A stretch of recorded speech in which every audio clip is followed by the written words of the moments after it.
أعوذ بالله من الشيطان الرجيم.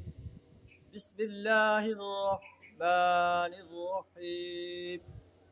وضرب الله مثلا للذين كفروا امرأة نوح وامرأة لوط كانتا تحت عبدين من عبادنا صالحين فخانتاهما فلم يغنيا عنهما من الله شيئا وقيل ادخلا النار مع الداخلين. صدق اللہ العظیم.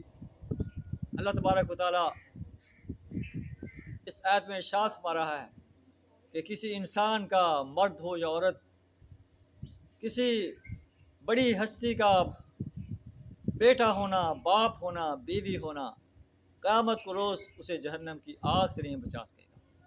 کوئی چیز اگر بچائے گی تو اس کا ایمان اور عمل صالح. اللہ کافروں کے معاملہ میں نوح اور لوط علیہ السلام کی بیویوں کی مثال پیش فرماتا ہے. وہ ہمارے دو سارے بندوں کی زوجیت میں تھیں.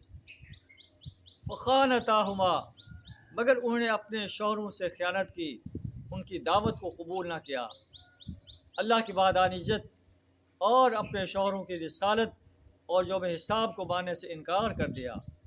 ان کا نبی کی بیویاں ہونا ان کے کوئی کام نہ آیا. وقیل ادخلوا النار مع الداخلین، دونوں کو کہہ دیا گیا کہ آگ میں جانے والوں کے ساتھ تم بھی چلی جاؤ.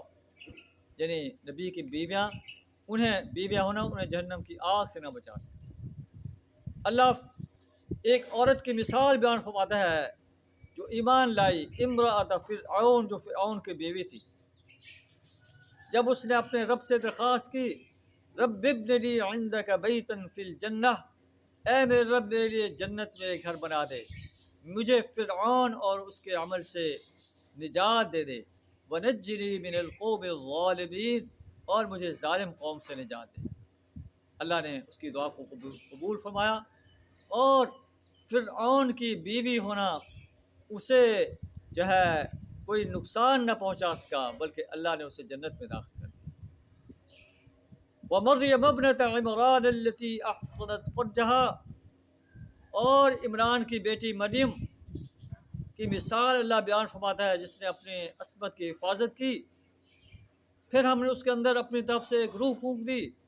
وصدقت بکلمات ربها وکتبہ، اس نے اپنے رب کے ارشادات اور اس کی کتابوں کی تصدیق کی. وکانت من القانتین، اور وہ قانتین میں سے ہو گئی. اللہ سے دعا دل ہمیں ایمان اور عمل صالح سے اپنے آپ کو آراستہ کرنے کی توفیق عطا فرمائے، کفر، شرک اور نفاق سے اپنی پناہ عطا فرمائے.